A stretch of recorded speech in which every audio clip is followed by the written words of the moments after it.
3월 첫째 주 KMATV 뉴스 브리핑을 시작하겠습니다. 정부가 전공의 사직의 책임을 물어 대한의사협회 고위 관계자들을 고발했습니다. 보건복지부는 지난달 27일 오후 비상대책위원회 김태구 위원장과 박명하 조직위원장, 주수호 언론홍보위원장을 업무 개시명령 위반 및 업무방해 교사, 방조 등 혐의로 경찰 고발했습니다. 노한규 전 의협회장과 이면택 대한소아청소년과 의사회 회장도 함께 고발됐습니다. 김 위원장과 박 위원장은 집단행동 교사 등으로 면허정지 처분 사전 통지도 받은 상태입니다. 주수호 비대위 언론홍보위원장은 언론 인터뷰에서 고발은 우리에게 위협이 될 수 없다며 이번에 고발된 인사가 투옥 등 실제로 처벌된다면 의사는 물론 대한민국 지식인 사회가 좌시하지 않을 것이라고 말했습니다. 전공의들의 자율적 사직과 의대생들의 휴학에 대한 정부의 강경 대응이 의료계의 반감을 키우고 있습니다. 정부는 전공의들에게 2월 29일까지 병원으로 돌아오지 않으면 최고 3개월의 면허정지 처분을 내리겠다고 발표했습니다. 법무부는 보건복지부에 검사를 파견해 이번 사태에 대한 법률 자문을 하도록 했습니다. 그러나 전공의들과 의대생들은 흔들리지 않는 모습입니다. 박다한 대한전공의협의회 비상대책위원장은 자신의 SNS를 통해 잘못된 정책을 철회하고 비민주적 탄압을 중단하라고 밝혔습니다. 의대 정원 확대를 둘러싸고 정치권의 의견이 갈리고 있습니다. 더불어민주당 이재명 대표는 최근 자신의 SNS에 정부가 2,000명 증원을 들이밀며 파업 등 과격 반응을 유도한 후 이를 진압해 애초 목표인 500명 전후로 타협하는 정치쇼로 총선 지지율을 끌어올리려 한다는 시중 의혹이 사실이 아니길 바란다고 밝혔습니다. 또 현장에서 현실적으로 수용할 수 있는 적정 증원 규모는 4,500명 선이라고 한다면서 이번 사태 해결을 위한 긴급 대책기구 출범을 알렸습니다. 이에 국민의힘 윤재옥 원내대표는 2월 26일 당 비대위 회의에서 민주당 내 공천분란으로부터 시선을 돌리려는 의도로밖에 보이지 않는다고 받아쳤습니다. 한동훈 비대위원장도 국민과 환자를 최우선으로 해야 한다며 전공의 파업 사태는 타협의 대상이 아니라고 선을 그었습니다. 정부의 일방적 의대 정원 증원 정책에 반대하는 의사 수만 명이 서울 도심에 집결합니다. 의협 비상대책위원회는 3월 3일 여의대로에서 전국의사 총걸기대회를 개최합니다. 비대위는 이번 걸기대회는 정부 정책에 항거하는 시작점이라며 회원들에게 총동원령에 준하는 참여를 당부했습니다. 특히 정부가 말하는 필수의료 재난 사태는 바로 정부가 초래한 것이라면서 모두가 다 같이 공멸의 길로 가느냐 아니면 끝까지 저항할 것이냐의 선택의 시점이 됐다고 강조했습니다. 비대위는 앞서 2월 25일 의대 정원 증원 저지를 위한 전국의사대표자 확대회의를 열고 용산 대통령실 앞까지 가두 시위를 펼쳤습니다. 비대위는 의대 정원 2,000명 증원 졸속 추진을 즉각 중단하고 필수의료 정책 패키지 추진 중단, 2020년 의료계와 국민과의 합의 준수를 촉구했습니다. 자율적으로 사직한 전공의가 1만 명이 넘었는데도 응급 중증의료 현장에서 큰 사건이 발생하지 않은 것을 두고 오히려 의대 정원을 감축해야 한다는 주장이 나왔습니다. 보건복지부에 따르면 2월 26일 오후 7시 기준 사직서를 제출한 전국 주요 99개 수련병원 소속 전공의들은 9,909명으로 전체 전공의의 약 80.6% 수준인 것으로 나타났습니다. 이때까지 보건복지부에 접수된 피해 사례에 환자 사망, 중환자 상태 악화 등 사례는 없었습니다. 이와 관련 뉴욕하다 대전 성모병원 사직 전공의는 한 라디오 프로그램에 출연해 이렇게 전공의가 나갔는데도 큰 사건이 없다면서 이번 기회에 의대 감축을 고려해야 한다고 주장해 눈길을 끌었습니다. 대한전공의협의회가 근무지 복귀를 위한 전제로 7가지 요구안을 제시했습니다. 박단 대전협 비상대책위원장은 최근 한 라디오 프로그램에서 정부의 2,000명 의대 정원 증원 계획 백지화, 과학적인 의사 추급 추계기구 설치, 수련병원의 전문의 인력 채용 확대, 불가항력의 의료사고에 대한 법적 부담 완화를 요구했습니다. 또 전공의 수련환경 개선, 행정명령 전면 철회 및 공식 사과, 의료법 제59조 업무 개시 명령 전면 폐지 등을 요구했습니다. 이에 박민수 보건복지부 2차관은 같은 날 브리핑에서 많은 부분이 수용 가능하니 정부와 대화에 참여해달라고 말했습니다. 다만 2,000명 의대 정원 증원은 백지화 요구를 수용할 수 없다는 입장을 고수했습니다. 정부가 전공의 자율사직에 따른 의료 공백을 틈타 비대면 진료를 전면 허용할 방침입니다. 한덕수 국무총리는 지난달 23일 중앙재난안전대책본부 회의 모두 발언에서 오늘부터 비대면 진료를 전면 확대해 국민이 일반 진료를 더 편하게 받을 수 있도록 조치하겠다고 밝혔습니다. 이에 대해 주소의협 비대위 언론홍보위원장은 현재 진료 차질이 우려되고 있는 것은 중증 및 응급 환자를 중점적으로 진료하는 상급 종합병원 및 수련병원이라며 중증 응급질환에는 적용조차 불가능한 비대면 진료를 통해 문제를 해결하겠다는 것은 논리적으로 맞지 않는다고 꼬집었습니다. 정부가 보건의료 재난 경보 단계를 최상위인 심각으로 격상하며 중증 응급 환자 진료는 상급 종합병원에서, 중등증 환자는 지역의 2차 병원, 경증 외래 환자는 의원급에서 각각 진료토록 한다는 방침을 발표한 데 대해서도 지금까지 의료 전달 체계를 정상화해달라는 의료계 요구를 무시해 현 사태를 자초해놓고 이젠 그 책임을 의사들에게 떠넘기고 있다고 비판했습니다. 전국 40개 의과대학 학장들이 나서 교육부에 의대 정원 희망 규모 제출 기한을 연기해 줄 것을 요구했지만 거절당했습니다. 한국의과대학 의학전문대학원협회는 2월 26일 교육부와 각 대학에 2025학년도 의대 학생 정원 신청 연기를 요청하는 공문을 발송했습니다. 협회 측은 의대 정원 증원 문제로 인한 학생들의 불이익을 예방하고 교육 현장의 혼란을 최소화해야 한다며 신청 마감을 사회적 합의가 도출된 이후로 연기해달라고 요청한 것이라고 설명했습니다.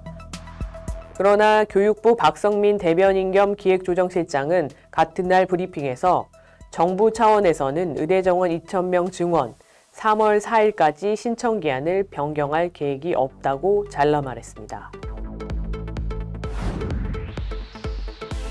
정부가 자율사직한 전공의들이 2월 29일까지 복귀하면 법적 책임을 면책하겠다며 회유에 나섰습니다.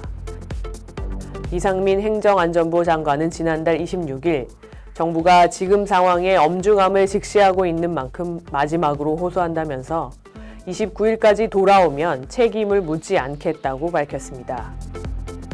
이와 관련 전국의과대학 교수협의회 등 의대 교수들은 의대 정원 증원만으로 지역 필수 의료 문제를 해결할 수 없다며 문제 논의를 위한 새로운 협의체 구성을 정부에 촉구했습니다.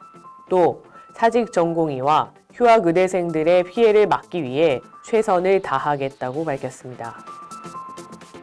의학계와 의대교수 일각에선 전공의들과 의대생들의 행동을 지지하고 연대하겠다는 선언이 나오고 있습니다. 정부가 법정단체인 대한의사협회를 의료계의 대표로 인정하지 않으려는 태도를 보여 비난받고 있습니다.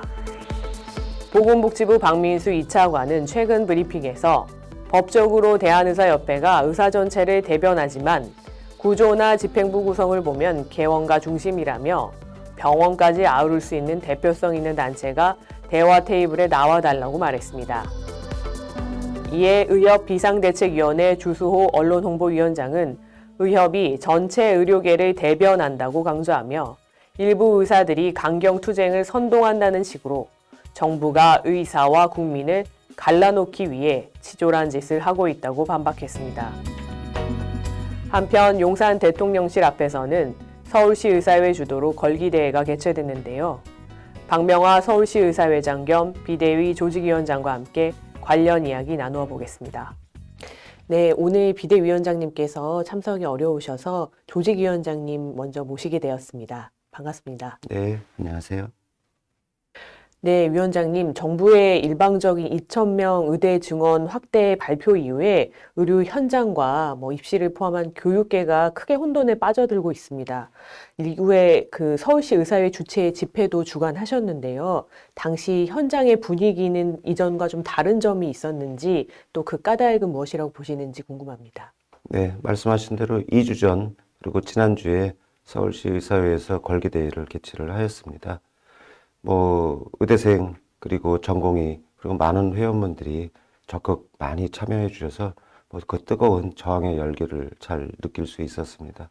우선 인원수에서도 보통 서울시 의사회 집회에서는 100명 전후가 되기 때문에 그래서 1차 집회 때는 저희가 집회 신고를 100명 정도 했었습니다. 많은 기자분들이 도대체 얼마나 모이는지 물어오긴 했지만 저희도 이제 예상할 수가 좀 없었던 상황이었죠. 근데 좀 많이 오실 수 있겠다 생각했던 거는 이제 그날 전공의 선생님께서 결의문을 낭독할 전공의가 필요하다는 얘기 듣고서 전화를 하셨다고 하시는 거 보면서 많이 서울 회원뿐만 아니라 수도권에서도 많이 관심을 갖고 있구나 그런 생각을 좀 했었습니다. 그래서 참여 인원이 그때 1,000여 명 이상 되는 그런 뜨거운 열기를 보여주셨고요. 아까 말씀드린 그런 전공의 선생님들 많이 오셨고 또 학생분들도 오셔서 집회가 끝나고 난 다음에는 후배 학생들이 장학금이 좀 필요한데 휴학하게 되면 이제 걱정 많다 이런 말씀도 해주셔서 서울시 의사회와 비대위가 적극 도와주겠다 그런 말씀도 드렸고요. 처음에 이제 집회 열기 집중도는 그 어느 때보다도 굉장히 뜨거웠다고 말씀드릴 수 있겠고요. 끝나고 나서는 또 교차로에서 보통 손피켓을 우리가 보통 버리고 가는 경우가 대부분인데 그것을 또 들고 가셔서 또 자발적으로 교차로에서 1인 시위를 해주시고 하시는 분들을 보면서 지금 얼마나 정부가 좀 독단적으로 또 과도한 2,000명 의대 정원 발표를 했나 그런 생각을 좀 하게 됐고요. 2차 때도 역시 많은 1,000명 이상의 회원들이 학생과 전공이 포함해서 모여주셨고 그런데 그때는 약간 좀 1차랑 좀 달랐던 것은 이제 극우 단체, 친정부 단체가 확성기 테러를 차량을 이용해서 가기도 하고 우리 반대편 쪽에서도 큰 소리로 참여 인원은 한두 명밖에 없었지만은 그런 식으로 좀 미리 대응을 하는 것을 보고서 정부 또 국민들 중에서도 또 이렇게 좀 극우 친정부 세력들은 좀 많이 이걸 좀 우려하고 자기들 나름대로는 그러고 있거나 생각을 했고요. 1차 때는 외신이 AP라든지 한두 군데 오셨었는데 2차 우리 걸기대회 때는 굉장히 많은 외신들이 오셨고 타임지라든지 각국에 많이 좀 보도가 된 것으로 저도 알고 있습니다. 그렇기 때문에 국제적으로도 굉장히 많은 관심을 끌고 있다 이렇게 좀 보여졌습니다. 네. 의료 문제가 너무나 좀 정치화된 것이 좀 많이 속상한데요. 지난해 간호법 및 면허박탈법 비대위원장을 역임하시기도 하셨고, 지역 의사의 활동도 꾸준히 해오셨습니다. 의료계에서는 이런 비정상 상황이 너무 잦아서 회원분들께서 진료에 전념하기 힘들 정도다라는 호소가 나오고 있습니다. 이러한 비대위 체제의 반복, 어떻게 해결돼야 될까요? 예, 우선 현재도 말씀하신 대로 제가 의대 정원 증원 저지 비상대책위원회 조직위원장직을 맡고 있고 또 작년 또 1년 전에는 또 간호법 면허박탈법 저지 비상대책위원장을 제가 수행을 했었죠. 그런 상황에 들어옴으로써 우리 의사회원들의 피로감 내지는 우리 의협의 모든 역량을 그곳에 쏟아 넣는 것에 대해서는 회원 여러분께 죄송한 말씀 드리고 굉장히 좀 안타깝다 이렇게 생각을 합니다. 의협이 어쨌든 의료계의 최일선, 최전선에 있는 거 아니겠습니까? 그렇기 때문에 거기에서 이제 어떤 정부의 잘못된 정책에 대해서는 우리가 올바르게 판단을 하는 것이 중요하고 또 그것이 수면 위로 떠오르거나 아니면은 끝까지 가서 우리한테 피해를 입히지 않도록 미리 끈질긴 추진력으로 그걸 막아내야 되겠다 생각을 하고 있습니다.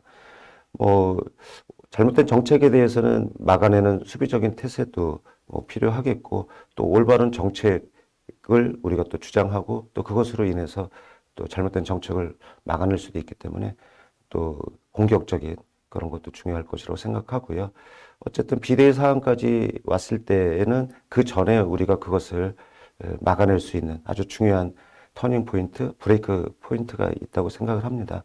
그때는 우리가 의협에 온 역량을 거의 집중해서 뭐 막아내야 되는데 그러기 위해서는 뭐 희생 정신이 있고 또 아주 능력이 탁월하신 그런 우리 팀원들, 우리 의협의 집행부가 구성이 돼서 적절하게 잘 대응을 해야 되겠고 또 그것을 이끌 수 있는 리더가 굉장히 좀 중요하다고 생각합니다. 뭐 그렇지만은 뭐 비대위 상황이 저는 꼭 나쁘다고 보지는 않습니다. 왜냐하면은 우리의 온 역량을 다 발휘했음에도 불구하고 어쩔 수 없는 상황이 있을 수 있거든요. 그러니까 정치권의 이제 정치적인 그런 야욕 뭐 이런 것들 때문에 밀어붙이는 상황, 또 국민들의 여론을 호도해서 끌고 가는 이런 상황에서는 우리가 사면초가의 위기 상황을 좀 헤쳐나가기가 좀 어려울 때에는 대내적으로 안팎에서 비대위라는 그런 조직을 우리가 내세움으로써 회원들의 의지를 굳건히 하고 외부에서 봤을 때에도 역시 좀 우리의 대응에 대해서 예의주시할 수 있게끔 하는 측면은 있다고 봅니다. 비대위건 의협이건 중요한 것은 뭐 국민 여론을 저희가 뭐 전혀 생각을 안 할 수 없고 정말 중요하다고 생각합니다. 지난번에 간호법 저희가 비대위 연정을 했을 때에도 역시 이 의사들이 기득권 프레임, 의협 의사의 기득권 프레임이라는 것에 잡히지 않으려고 노력을 했었습니다.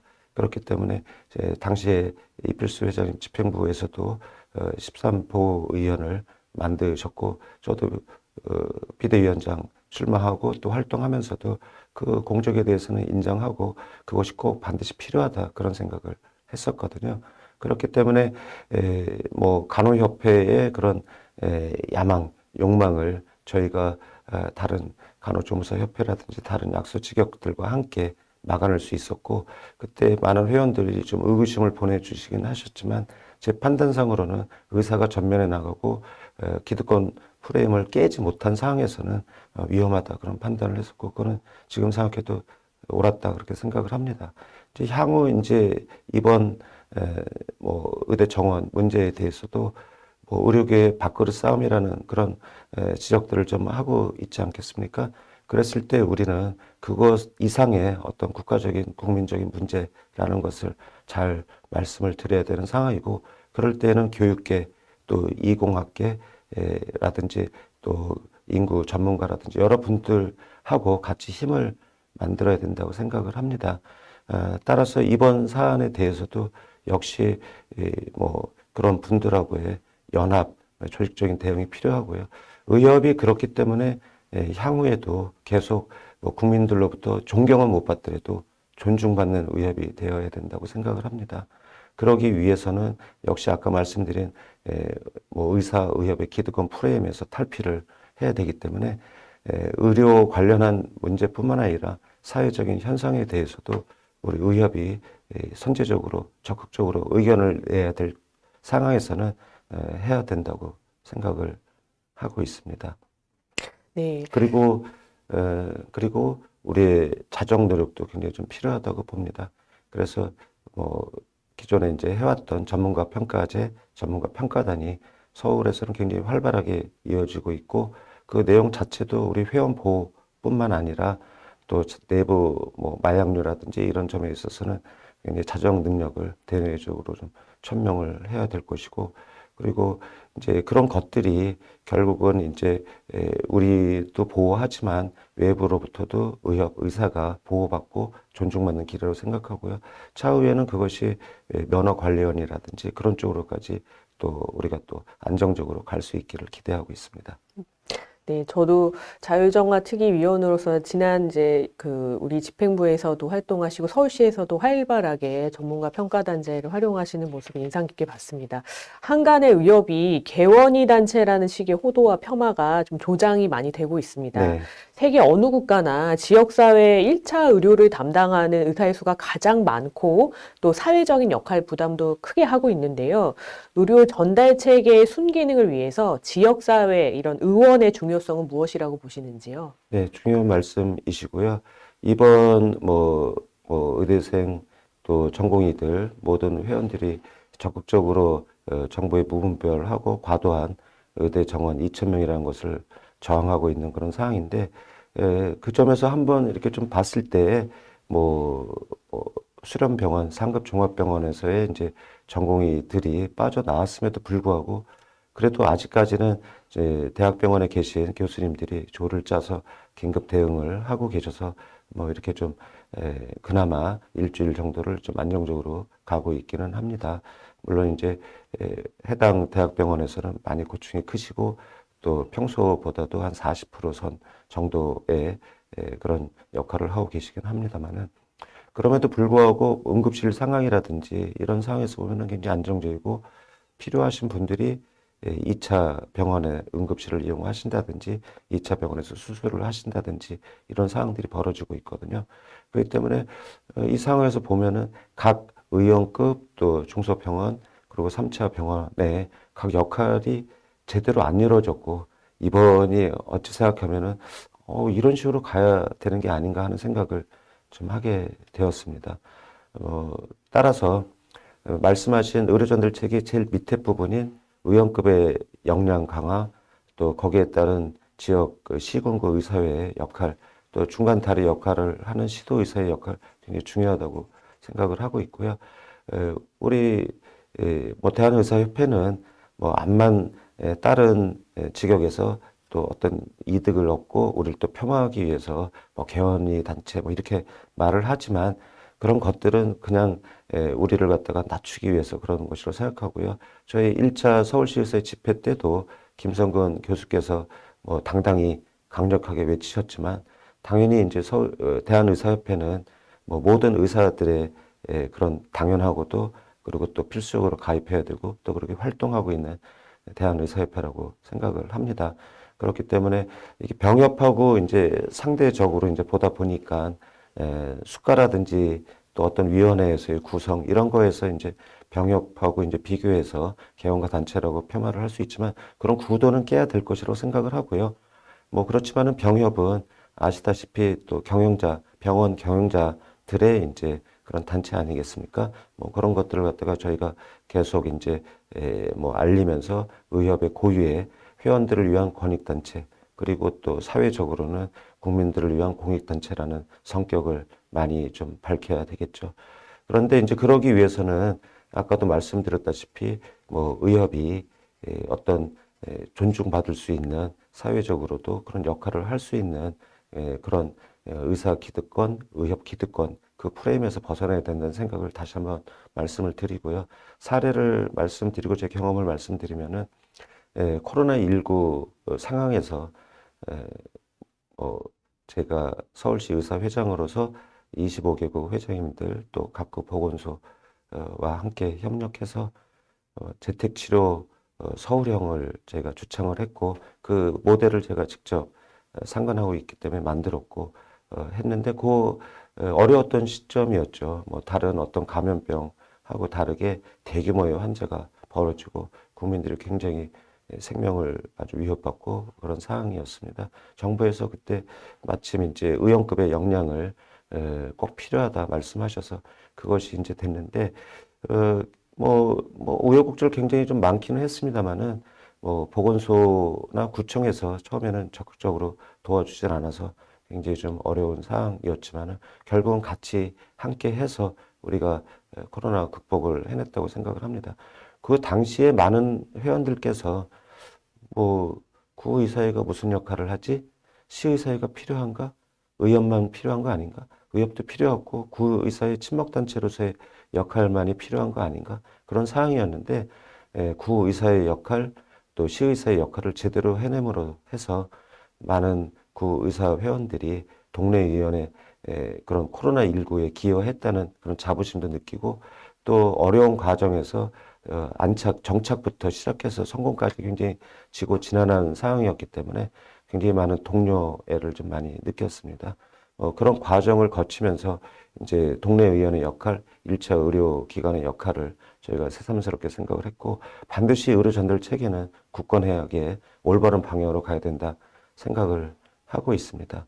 그리고 현재 초고령화 시대로 가는 상황에서 커뮤니티 케어에 대해서도 의협에서 많이 노력을 하신 거로 알고 있고, 간호법 자체도 간호직역이라고 하는 분들이 이제 저희 의사를 배제하고 선체적으로 커뮤니티 케어에서 본인들의 기득권을 이용한 뭐 그런 역할을 하고자 해서 나왔던 것이기 때문에요.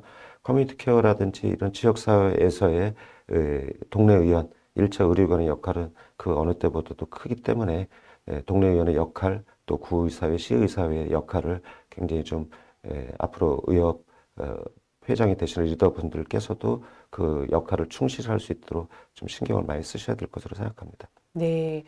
말씀 주신 것처럼 전공의의 대다수의 많은 80% 정도가 지금 사직한 상황임에도 불구하고 중증 치료, 필수 치료를 하는 대학병원의 기능이 유지되고 있고, 또 지난 코로나19에 우리 힘들었던 상황을 복귀해 봤을 때도 이런 동네 의원과 지역 중소병원들의 역할이 굉장히 모범적이었다, 이런 말씀을 해주신 것 같습니다. 비대위 조직위원장이시기도 하지만 차기 의협회장 후보로도 입후보하셨습니다. 오늘의 위기부터 내일의 희망까지 가지려면 어떤 비전과 계획을 하고 계신지 한 말씀 부탁드립니다. 네. 뭐 처음 시작은 이제 비대위 조직위원장으로 시작을 했는데, 마지막 질문이 또 의협회장 후보 말씀을 해주셔서 민망하기도 합니다. 왜냐하면은 지금 의협회장 선거는 거의 이제 밑으로 들어가 있고, 또 언급하는 후보가 오히려 이제 회원들의 이제 좀 따가운 시선을 좀 받는 상황이기도 해서요. 그냥 짧게 말씀드리겠습니다. 저는 강서구 의사회 반장부터 시작해서 서울시 의사회 회장, 또 의협 부회장까지 이런 단계를 잘 걸어온 상황이고, 강서구 의사회 반장 시절에는 제가 30대의 젊은 의사였었는데, 2000년 의학분업 투쟁 때였습니다. 당시에 또 이제 동료 의사들하고 집회 끝나고 뒤풀이나 이렇게 했을 때 의협이 어떻게 제대로 가면 좋을까라는 생각도 해서, 사실은 이제 그때 당시에도 3년마다 바뀌는 의협회장 상황, 또 집행부 상황에 대해서 굉장히 좀 안타깝게 생각을 했었습니다. 그래서 아직 젊고 좀 어떤 상황을 잘 모르는 상황이었지만은 동료 의사들과 함께, 야, 그러면 우리가 그러면은 아예 대한의사협회 사무총장을 직원으로 들어가서 하면 어떨까 하는 그런 얘기도 나누었었거든요. 그런데 이제 지금 제가 60이 다 되고 어떤 직책을 다 밟아 올라서 지금은 이제 의협회장 후보로서 나서게 돼서 감회가 새롭다, 그런 말씀을 드리겠습니다. 그 상황을 계속 제가 초지일관, 또 초심을 잃지 않고 그냥 그 직책에 맞춰서 열심히 해 와서 이 자리에 있었다고 생각을 하거든요. 그렇기 때문에 그 애정과 열정, 우리 의사회원과 의협에 대한 그런 애정과 열정은 제가 남보다 더 낫다, 그런 생각을 하고 있습니다. 일단은 제가 이제 시의사 회장까지 하면서 이제 보다 보니까 민망한 게 이제 많은 이제 언론이나 정부에서 서울시 의사 회원이 도대체 몇 명이신가요? 봉직위는 몇 명이시고 교수님은 몇 명이시죠? 개원관 몇 명이세요? 할 때 물어보는 게 굉장히 좀 두려운 질문이었습니다. 의협도 마찬가지일 거라고 생각을 합니다.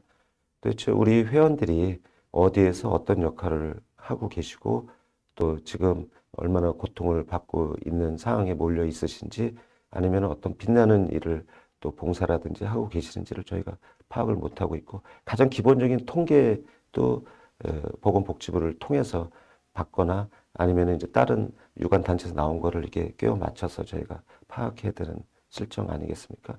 그래서 저희가 하나에 대한 하나의 목소리로, 또 하나의 행동, 또 하나의 우리가 추구하는 결과물을 얻기 위해서는 우리 조직력이 굉장히 좀 필요하다는 생각을 했습니다. 그래서 원팀이 되어야 되겠다 하는 생각을 좀 하고 있습니다.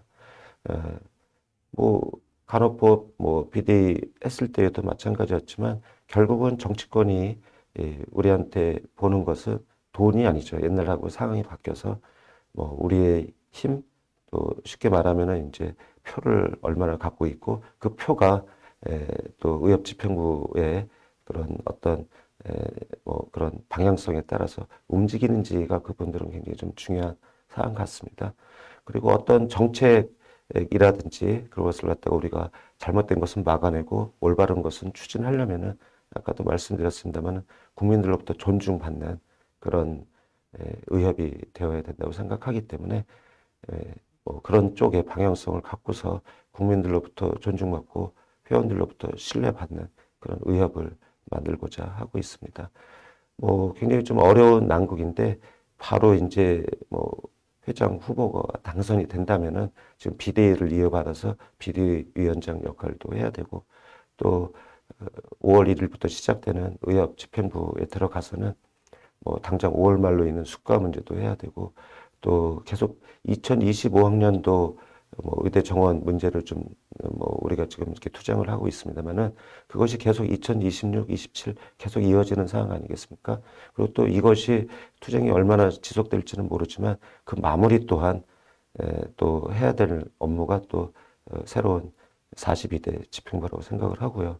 그렇기 때문에 미리 검증되고 준비된 회장이 또 비대위와 함께 일관성을 갖고 그렇게 나아갈 수 있는 집행부가 제대로 된 사람이 제대로 역할을 할 수 있는 검증된 사람이 맡아야 되지 않나 그런 생각을 하고 있습니다. 그 말씀에다가 이제 마지막으로 붙이고 싶은 것은 우리 의대생 전공의들이 앞장서고 있고 그 분들이 정당하고 올바른 판단 생각을 갖고서 그런 저항운동을 하고 있다고 생각을 하고 있습니다. 그분들이 끝까지 힘을 잃지 않도록 대한의사협회가 14만 회원이 다 같이 함께 해야 된다는 생각을 하고 있고요. 그분들의 희생은 집행부 일부 저 포함해서 그분들의 희생보다도 그분들의 희생은 절대 막아야 된다 그런 생각을 하고 있습니다. 그래서 우리 14만 우리 의사 회원들이 의협과 함께 원팀으로서 하나된 목소리, 하나된 행동으로 갈 수 있도록 되었으면 좋겠습니다. 네, 오늘 이렇게 상황이 엄중한 가운데 귀한 발걸음 해주셔서 좋은 말씀 감사드립니다. 네, 감사합니다. 이것으로 뉴스 브리핑을 마치겠습니다. 감사합니다.